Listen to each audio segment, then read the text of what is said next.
Hola everyone.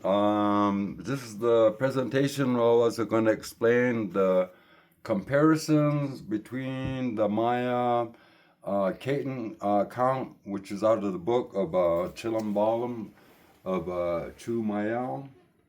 And I'll explain a little bit more, not only how this works with solar cycles and solar storms and geomagnetic storms, which it also does, but the geomagnetic storms and the solar cycles, believe it or not, are connected to the actual prophecies and predictions that are in this book.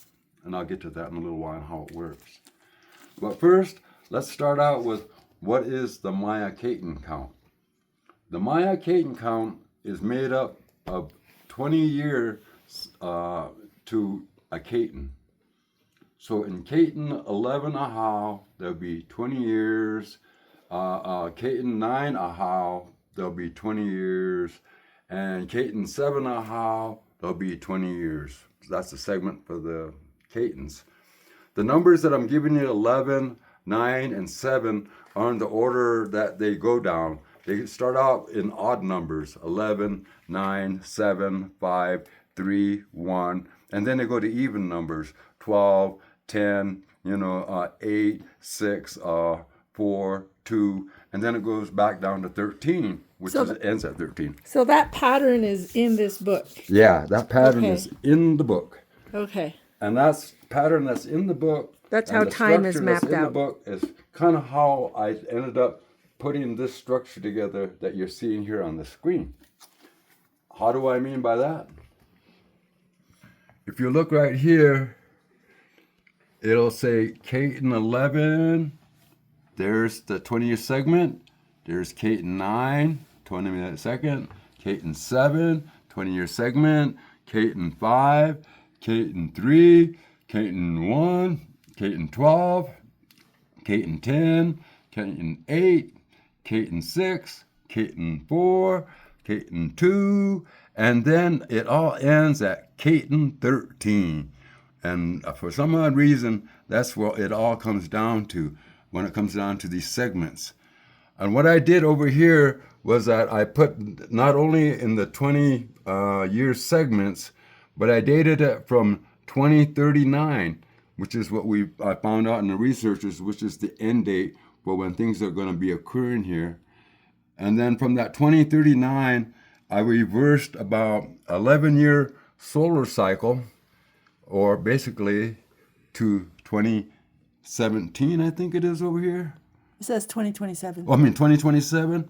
And you add 11, it takes to 2038, then it goes to 2039. And then when you take that, all you have to do is go back in 20-year segments from where we're at in the present,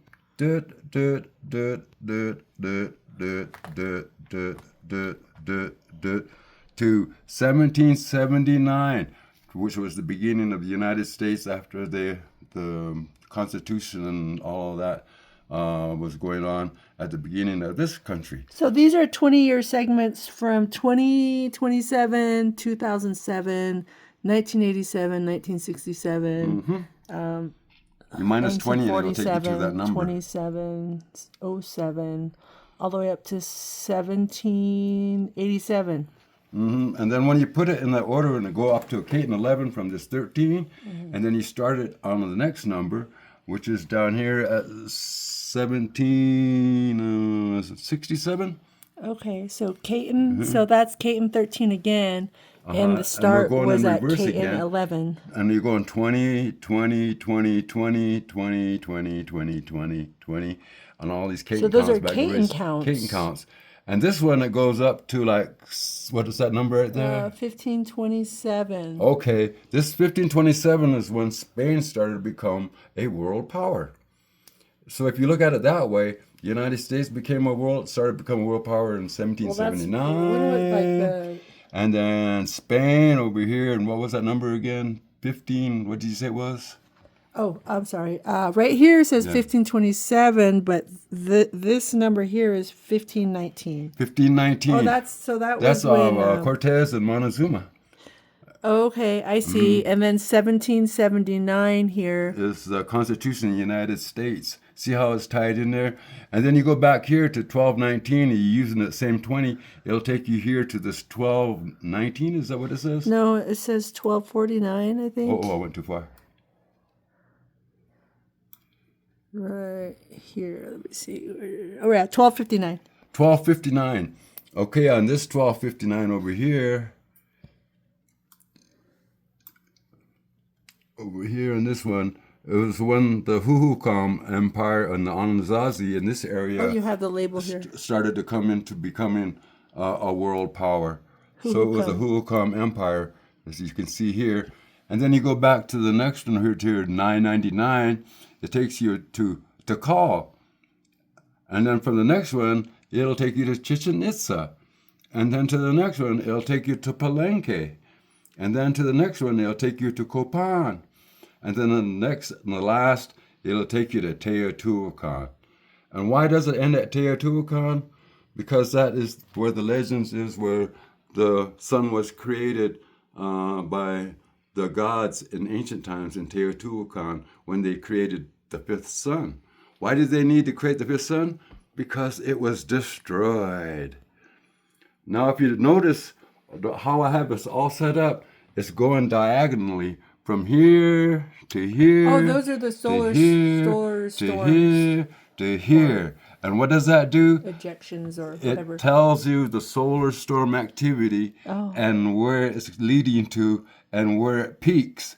Where does this one peak at? 1859, the Carrington event. And that's not even the big one. Jeez. I know, this is from the little cycle. See the little circles that are lightly? Yeah. That stands for minimum. And look where Carrington is in the minimum. Jeez. This one over here in the darker green, it's medium solar storms that occur. A little bit more power than the minimum. Yeah, than this one. It's stronger than that one. And then the purple ones, extreme solar storms. 121 BC, it took out the divine entities in Teotihuacan. And that's where the legend of the creating the fifth sun started from. And then over here, in 419, it took out the Maya in Copan, who were, at that time, had a global influence and were a world power. And then on the next extreme solar storm, it took out the Toltecs. And it took out Toltecs in 959. And that was in Tula. And during that time, they had to abandon Tula, and everybody moved to Chichen Itza because it got so bad in Tula. And so, it was so bad that the Toltecs had to do that. And now we're going to get into familiar territory. 1499, the Aztecs. Now it was right before 1519 when Montezuma and Cortez met face to face. And 1499 was the geomagnetic storm that hit the Aztecs right before it fell apart. And why am I showing these extreme ones? There's one last other purple one up here. Colleen, up there. I'm showing it, yes. The last one.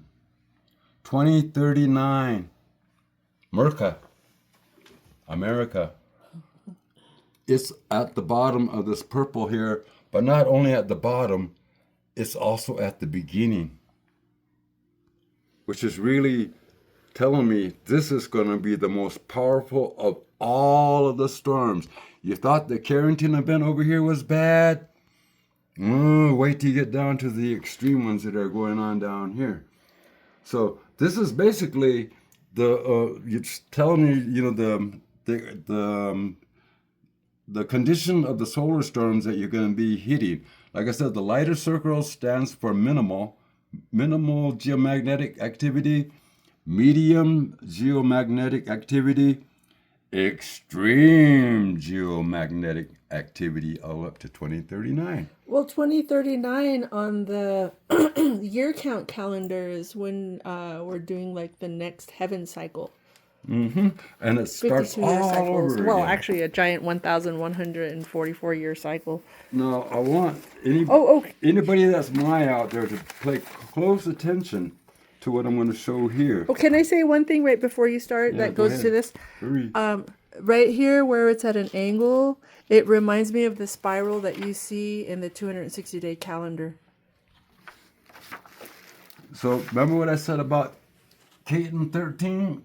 That one that's right there. Yeah. If you want to find out what's going on during that Caton in 2027, 1767, or any of these dates here, all you need to do is go over to here in the Caton book where it says Caton 13 Ahau and read. Everything that's here is applied to what's going on during that time here. And now the next one over here, 11 Ahau, when the foreigners first established the country. 11 Ahau. Everything that occurred during that period is all on the top level here, dated. For every nation. Well, that when the foreigners were first here and they established. The Milligan, Right. the white man, the Spaniards, even when I went back to our own people, when the Toltecs went over to Chichen Itza, they were the foreigners to the people of Chichen Itza because they came So from those Tula, are basically prophecies that are fulfilled. and can be fulfilled in the future. They're not past events. They reoccur. It's a cycle. That's why I was saying I was noticing this spiral. Yeah, exactly. And now, see, Caton 9 Ahau. The Caton was established, and it was that the foreigners' land received their tribute. Caton 9 Ahau. Caton 9 Ahau. And when that happened in the U.S., was that 1807? With the Spaniards, it was over here at, 1547? Yeah. So you can now, now that I'm showing, I'll just show one more because I could go through the whole book, but I'm just going to just show you one more. Then you get to the next one, Caton 7 Ahau. See? Caton 7 Ahau. Everything that occurs in this prophecy and prediction is related to all of these dates and to all of these certain nations that are on the top. And everything you read here, it'll be associated with that. Caton 7 Ahau, over there. So basically, you could go through all this book and go down every one of these, and now you could date all these prophecies and predictions that are in this book of Chilam of Chumayel. Let's take a look at that book. Oops.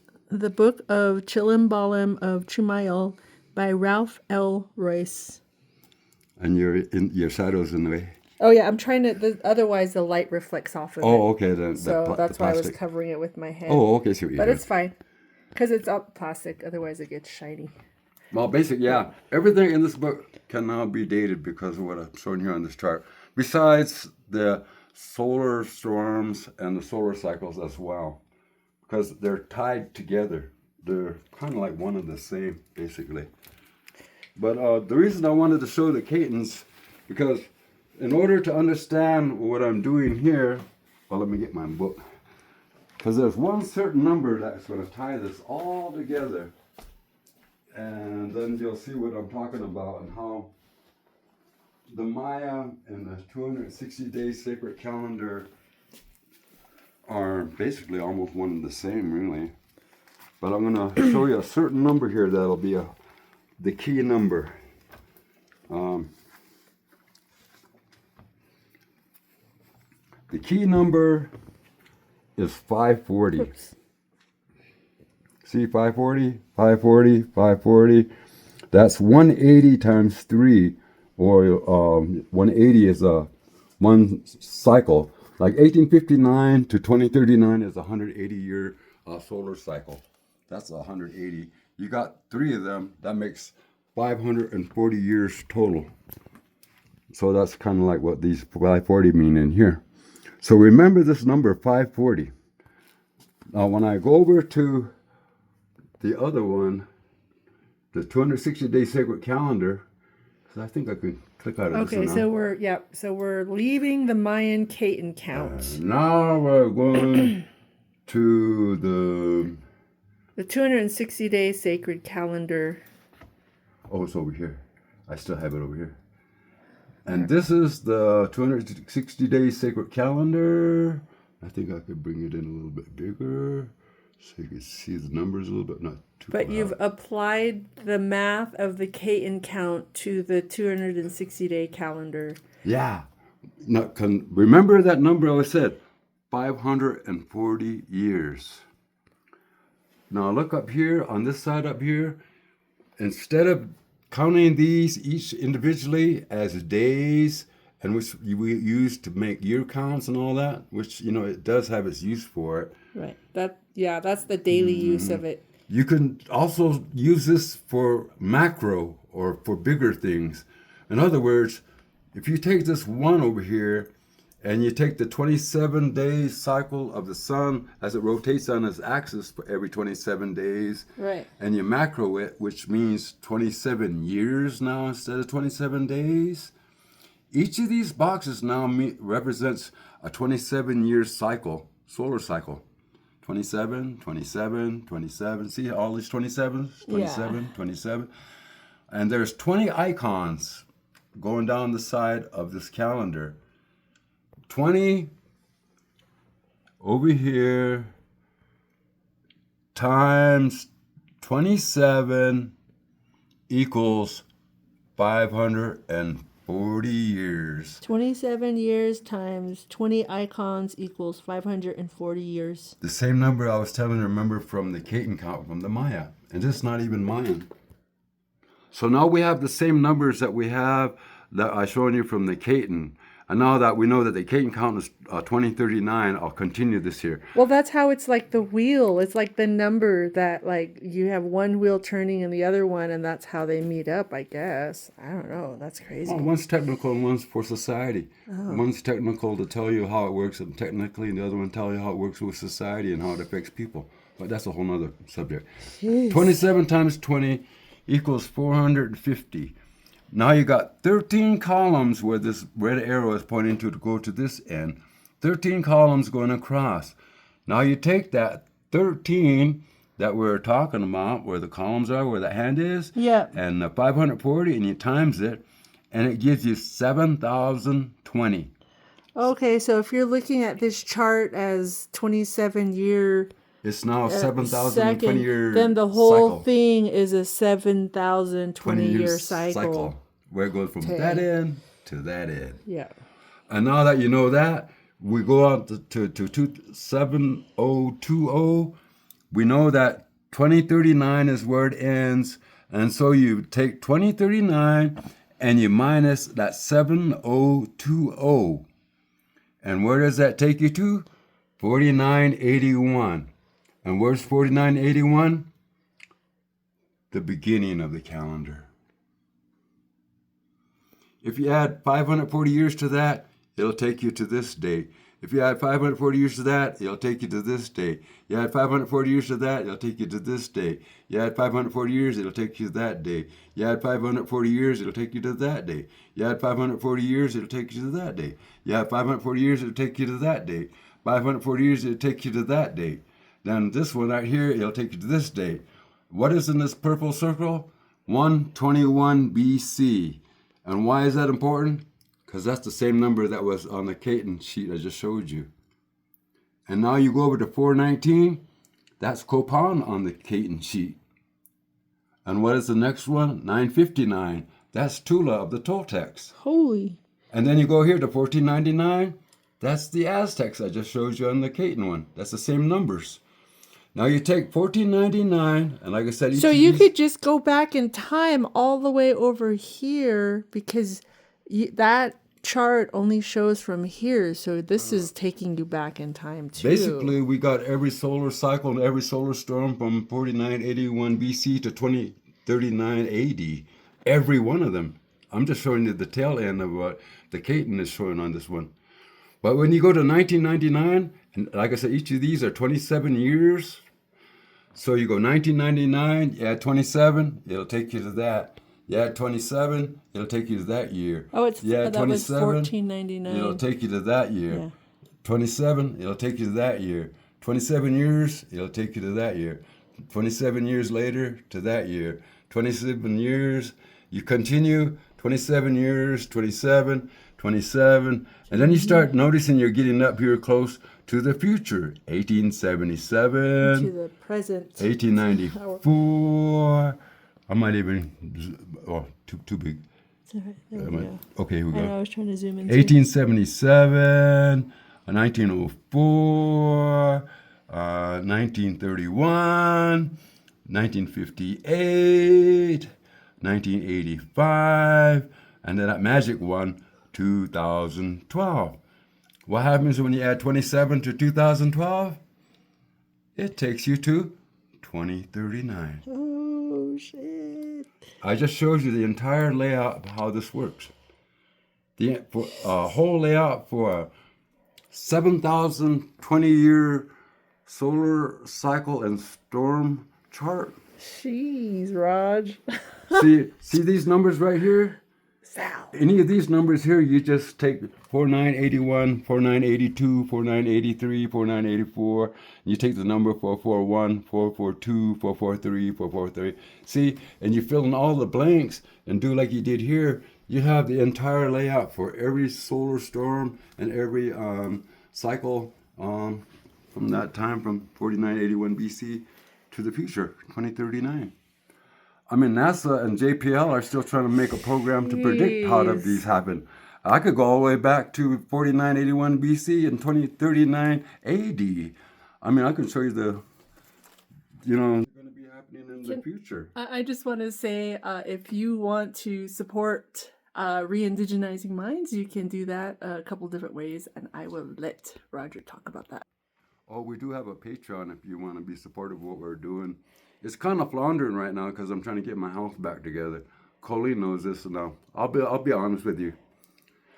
I lost weight. My weight went to 126 pounds. I'm evaporating. I'm trying to get this knowledge out because I don't even know if I'm going to be able to turn this weight issue around, because if I don't, I'm in trouble. So I'm just letting you people know that I'm having so much health issues that I'm losing weight. I can hardly walk. I'm lucky I can do anything with my hands. So I want to apologize to the people on Patreon for falling behind, but my health is getting better. That's why I'm trying to do this now. Heaven forbid anything should happen to me. I get hit by a car, get hit by a comet, or something happens to me. At least it's out there that it's going to be documented and that'll be preserved. Because this is too important for people. Because your scientists, they're scrambling to do what I'm showing you right now. This could help you in the future. I mean, you already know that there's going to be a big event going to happen in 2039, that there's going to be a next Carrington event. That means you can prepare for it. I mean, relying on NASA and JPL, I mean, you're risking your life, you're going to die, basically. Well, that video we saw talked about if we had the infrastructure today that we, like during the Carrington event, we'd still be picking up the pieces. Well, you got to remember, the Carrington event is actually really small potatoes when you look at it in comparison to the research that we're doing. And for those of you who don't know, that on that date, there was a big solar flare, and it took out the electrical system that was just beginning, and it started some fires with the telegraphs because of the sparks. Let's see. This is the Carrington event. Now look at it as times. Carrington event times 2. Carrington event times 3. That's where it's going. 2039, no more AI. Well, no more electricity, no more computers, no more lazy brain. There's going to come a time when you might have to rely on the computer between your ears. Well, you know what? That fulfills the prophecies of return to the laws of Mother Earth. That's the prophecy. Well, it's the beginning of the next 13 indigenous cycles of an indigenous age of reasoning, the indigenous cycles of heaven, and I'm going to tell you the other reason why Codex I'm Vaticanus. anxious to get this out, because what I'm doing with all of this, none of this is connected to the energy grid, none of this is connected to the computer, none of it is connected to AI, none of it is connected to anything that is modern. In other words, It's completely indigenous. No, with that too. But when the electricity is gone, when there's no computer, and you have nothing else to rely on because nothing's going to work, this will work. This is survival. This is what you would call Noah's Ark. With this, you can know when to plant and when to harvest. With this, you know when the days are coming, which means you know when the seasons are going to change. Or you can even plan when your baby's going to come. And it's not reliant. Even my indigenous compass isn't based on a magnetic needle because I was smart enough to know that it was going to affect that too. Right. So that's why I created the indigenous compass that's reliant on just on the North Star. That's not connected to anything magnetic. Everything I'm doing is totally not connected to the energy grid or anything magnetic because when it all goes down, this is the only thing we're going to have to be able to survive with. There, I said it. And I'm trying to get it all done before I evaporate. Luckily, I'm 129 pounds now. I'm going the other way. But not easy. We got some food in you. Because I think I've been carrying this knowledge with me for too long. And I think it finally started to affect me because I've been carrying on like I didn't know it. And like I didn't. It was Colleen that finally got it out of me because I've been hesitant to even show the Catons because I was hesitant because I didn't want to look like the boogeyman and scare people. But then Colleen said the one thing that stuck in my mind, what's worse, at least if you let them know, people will be aware. If they don't know and it hits them, that's even worse. And I thought about that and I went, Colleen's right. Well, if people learn to, be self-sufficient, trying to find ways to recycle, understanding how to make things, is pretty much a lot of things from scratch. Clothing. Well, the main thing is that you need to get back to the natural sciences. Everything is too man. January 1st, there's nothing in nature that's associated with it. It's man-made. Everything we're doing is man-made. We need to get back to the natural sciences, how the universe really works, how the galaxies work, how the planets operate. And all of this is important because we're connected to it all. Yeah, we're destroying the earth so we can live in our man-made nonsense. We created our own monkey world inside of our monkey brain.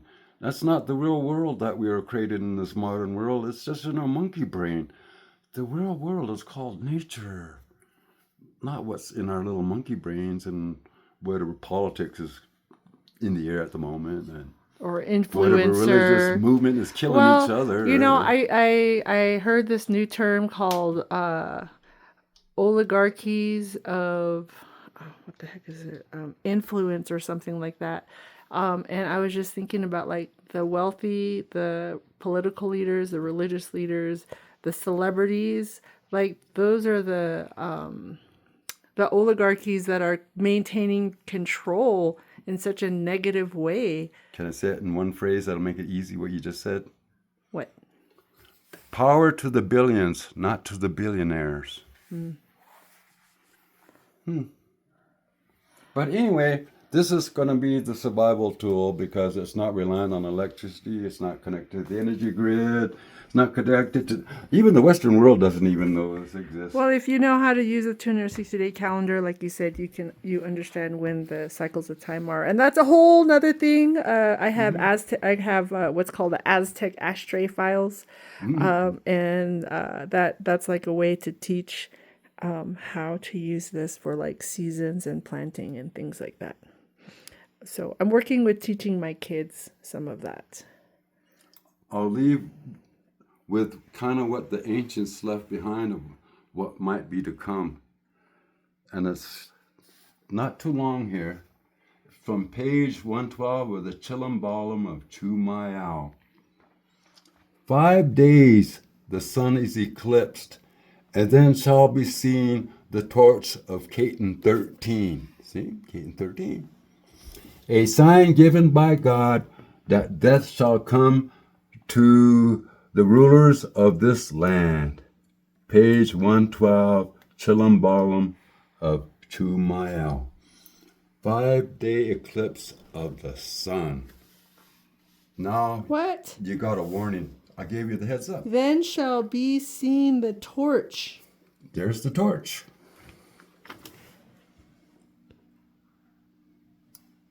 And it's in an ancient document. So the torch is a solar flare. Yeah. Oh my God. And that thing in the Telaurensis that you're looking at, that's the solar flare too that's hitting the earth. That's from Telaurensis. Codex. Yeah, the Codex Telaurensis. That's Aztec. That's Maya. What? Holy. And they're saying the same thing. There's a giant torch going to be hitting the earth. Jesus Christ. And I'm trying to give heads up to people. I mean, you could take it or leave it. Jesus Christ, Raj. But I did my job. My job is just to present it. Oh my God. Your job is to take it or leave it. Ha ha ha. And my job is to record it. Yeah, record it, document it. Well, like I said, preserve, what did I say? Document, preserve, and protect. That's going to be our motto for what we're doing. Then that way we can always remember, document, preserve, and protect. We're not here to be famous. We're not to be, the next viral, hit on the internet. We're not here to be a famous asshole or anything either. We're here trying to save what's left of our real culture. And I mean what's left of our real culture. There's a lot of Indians out there playing Indian out there, the colonial version of who we are. And like Indians from Hollywood, you know who they are. Okay, anyway, that was pretty much my comparison for the Maya Katun count that I'm showing you on this page over here, how it related to how it took out the divine entities when that solar storm hit, how it took out the Maya and Copan when it hit, how it took out the Toltecs and Tula when it hit, how it took out the Aztecs when it hit, and now it's going to hit America next. And all these same purple numbers, which is 121, 419, 959, 1499, 2039, are also over here. 121, 459, 959, and 1499, which shows you that this is totally correlated to the Katun count that I showed you on the sheet before. Except this one shows you the levels of intensity. This is the most intense solar storm, the next intense level, next intense, all the way down to minimum. Then it starts all over again. So it's like a sine wave. Mm-hmm. That's cool. And all the top ones are the ones that take out world powers or world governments at that time. And that's what all these numbers on the top do. And that's why you hit all these people with the Aztecs and the Toltecs and on back to the Maya. And the divine entities even got hit in Teotihuacan, and it wiped them out. And if you notice, all of the numbers after this come out in ones, all the way up to 121 when the divine entities left.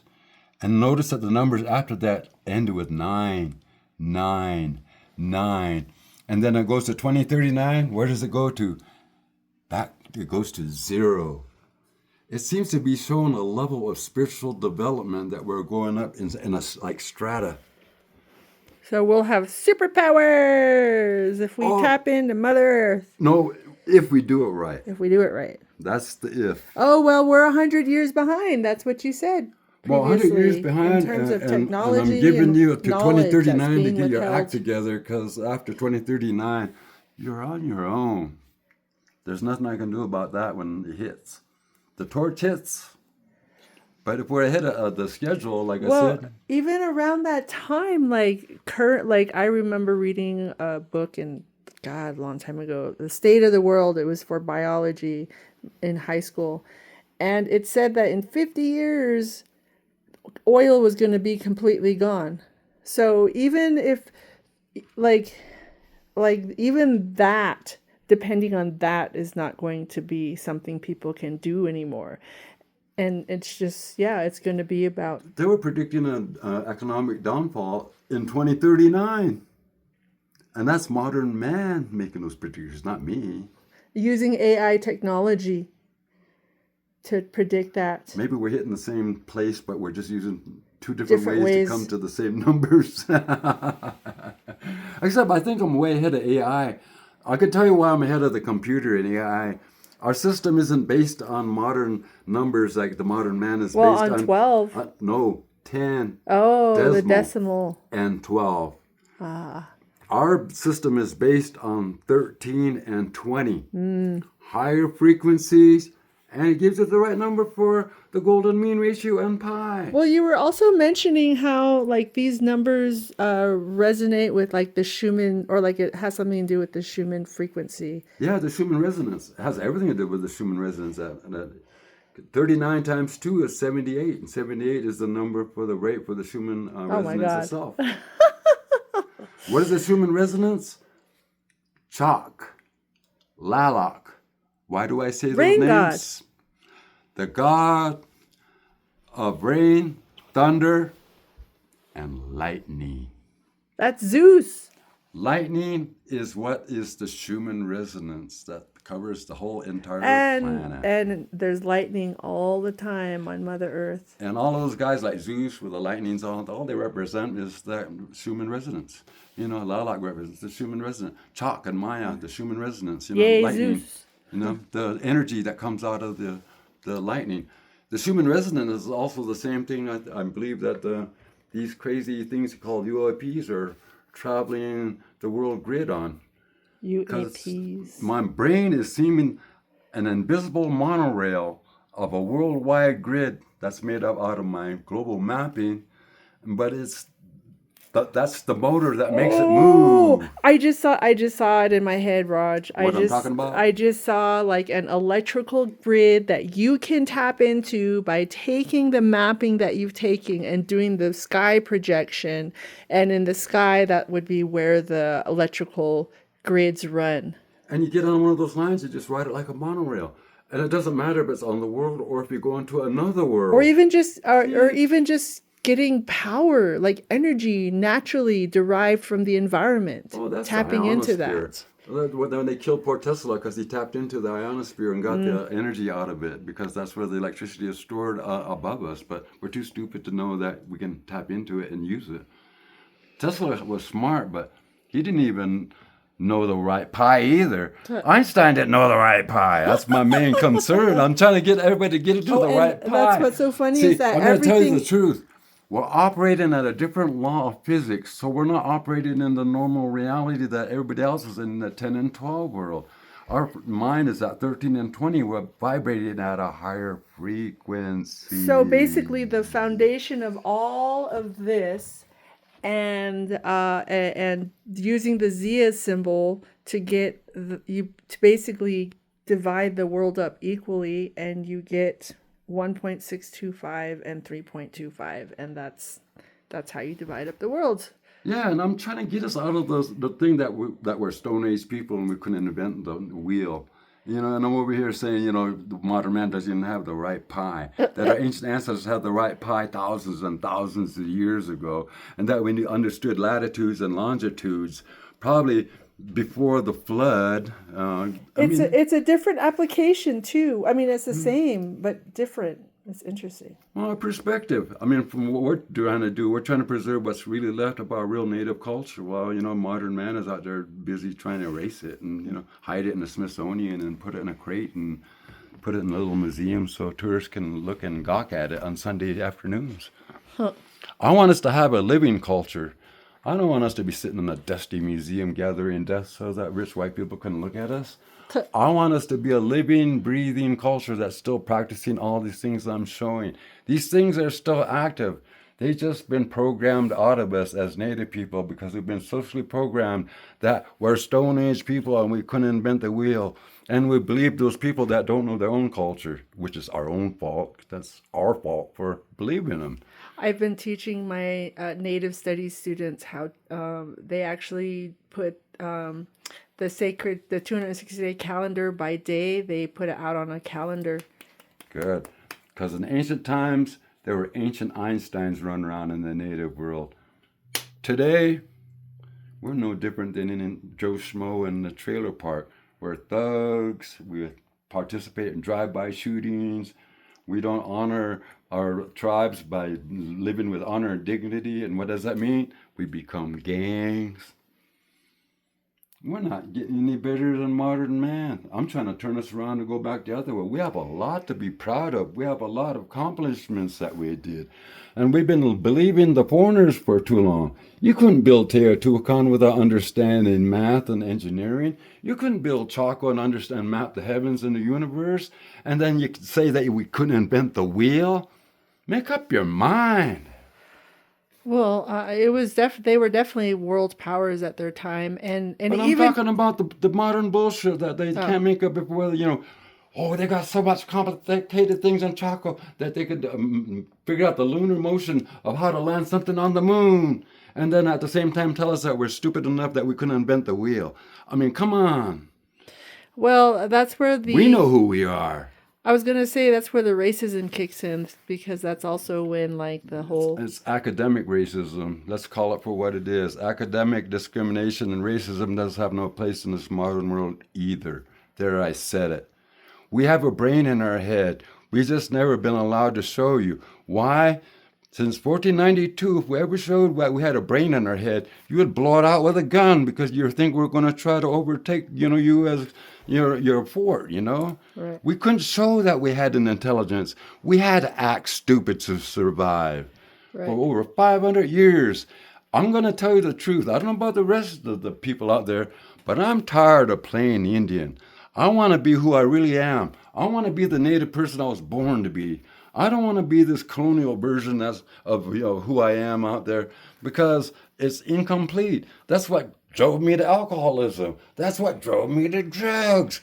That's what drove me to get away from it all, because I was ashamed of myself. Right.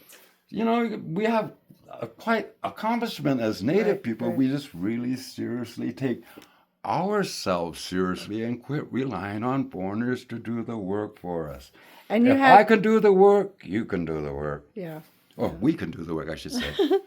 Well, and you haven't had any a sip of alcohol since 1971. Yeah, 79. Oh, 79. I've been sober since 79.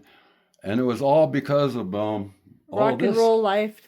No, it wasn't because of that. I mean, that's I was an idiot, and I was a stupid fool for being, drugging and drinking and, being a rocker then and carrying on with the parties and all that. But it did serve a purpose, because when I died, who showed up? These people showed up, and they said, Raj, we're going to give you a second chance to live. And I went, I get a second chance to live? I'm already dead right now. We just need for you to do a favor for us. What's that favor? We're going to teach you some things, and all you got to do is get it back to the world, and you get a second chance to live. That sounds easy. I'll take it. I'm 71 years old now. And so How old were you in 1979, Raj? I was probably like in my 20? 30s. Oh, 30s? Probably in my early 30s, and I'm here at 71. Thank you for letting me be alive, but I was wrong. I thought, they were going to give me this knowledge, and I just get it back to the world, and they'd be all excited to take it. Mm-hmm. Here, about 40, 50 years later, Yeah. still arguing about the right pie. Well, I should be more serious. I'm going to tell you really what Colleen and I are really doing. And I'm going to be truthful this time, and I'll be serious about it.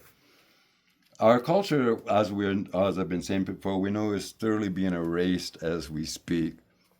But with Colleen's help and with what I'm doing here, we're trying to salvage what's left of our rural culture so it can be preserved for the future generations, so that they could make up their mind if they want to be indigenous or not. And so we could try to get our way from the foreigners who are defining who we are as native people, because they want us to be good little Indians, so we won't raid the fort or something like that and burn the wagons or something like that. But, but they got to take out all the bad things, and cherry pick and all the good things. So we're good little Indians, and 1 little, 2 little, 3 little Indians. Well, his story was written by the conqueror, so that's basically what you're talking about. So they could live in their little Disney movie called America, and we're not a threat. They get worried, Well, that's even the naming of things, like Well, it's a fear of the brown man. They've been fearing the brown man since they got here. And it doesn't matter if you're black, it doesn't matter if you're Chicano, it doesn't matter if you're native, just as long as you're brown. You could be a brown person from India and they would hate you in this country. It's a fear of brown people. It's a phobia. It's a psychosis, really. And I can't figure it out. I mean, we haven't, if anything, and then unless it's their conscience, maybe their conscience is getting to them that, and maybe we might, take revenge for what they did to us, but we're not that stupid. I feel like in Albuquerque, we're a little bit cushioned, but once you leave Albuquerque and New Mexico, then it's a little bit more. Well, I like being in New Mexico because the races are more balanced out here, and it's not totally all one race. Not all white, not all red, not all yellow, not all black. It's pretty much, kind of balanced here. The colors of the world. Yeah, the real world. To the indigenous. I mean, I'm a rocker, I'll be honest with you, but people get mad at me and say, who's your influence as a rocker? You're into a lot of this real heavy stuff with punk and music and all that. Who's your punk influences? And people going, I bet he's going to say MC5. I bet he's going to say the Stooges. I bet he's going to say the Ramones. You know who my punk influences are? Who? Billy the Kid and the Apache Kid. Talk about real punk influences. Yeah. People that were in their teens that stood up to the man and made a difference. Oh my God. Yeah, Billy the that's Kid. Real punk. That was like Billy Kid standing up to, like the mafia or something. They meant something. It's not like Sid Vicious. And he was only 14. Well, like Sid Vicious, you shoot up and you kill your woman. I mean, what's glamorous about that? At least Billy the Kid was fighting, the system. The Apache Kid, can you tell the audience about him? Oh, the Apache Kid, he had a number on his head that was like $5,000 reward. Guess how much Billy the Kid's head bounty was? 500? 500. They'll tell you who they really feared more. The Apache Kid, and he was around in the 1930s, still raiding. Yeah, and he was a teenager too. That's why I'm saying my punk influence have nothing to do with the Western world. My punk has influence with the Apache Kid and Billy the Kid from the local area here because they stood up to the man. They stood up to the authorities. The same thing that punk rock movement is supposed to be about. Oh, his daughter is half Apache, and she did she have a dress? I can't remember. His daughter or his great-granddaughter, I don't remember. I just remember hearing a story about her. Be the Kid's woman was Native. Oh. Did you know that Billy the Kid was in trouble because he stood up for the brown people here? Oh, Like I said, the fear of brown people. So Billy the Kid stood up for the brown people, and he paid for it. So he was like Robin the Hood then. Exactly. Robin That's why he had a Native woman girlfriend. That's why he had Chicano friends. That's why he had a Native best friend. He was trying to get away from the city slickers from Santa Fe. The carpetbaggers, those guys. You mean the Santa Fe ring? Mm-hmm. So if you look at it that way, I mean, the ultimate punk would be the Apache Kid and Billy the Kid, and they're all from this local area here. Who needs Sid Vicious? Who needs Johnny Rotten? Who needs any of them when you have role models like that here that really stood up and meant something? They just didn't shoot up heroin and drop dead. Jeez. And then everybody got famous and glamorous over it all. And why is Sid famous for? He shot up heroin and killed his woman. Oh, okay. Makes all the sense in the world to me. It's a big difference between him and Billy the Kid or Apache the Kid, who were trying to stand up for the people. The Apache Kid, yeah. But anyway, that's my little politics in there. Jeez, okay. We got off the subject. I don't know how. Sorry. Colleen's good at that. I was talking about this, and I ended up talking about Billy the Kid. I'm sorry. But anyway, I think I got done with this with what I was showing on here anyway. So. Okay, so you guys can tune in for a little bit of indigenous science mystery theater. We'll probably post that up soon too, but hope you enjoyed, and thank you, Raj, for sharing, and thank you, Sal, for behaving and being quiet. There. Thank you for being a good student and being back there, at least paying attention. Maybe you'll take up my job because I'm not getting any younger.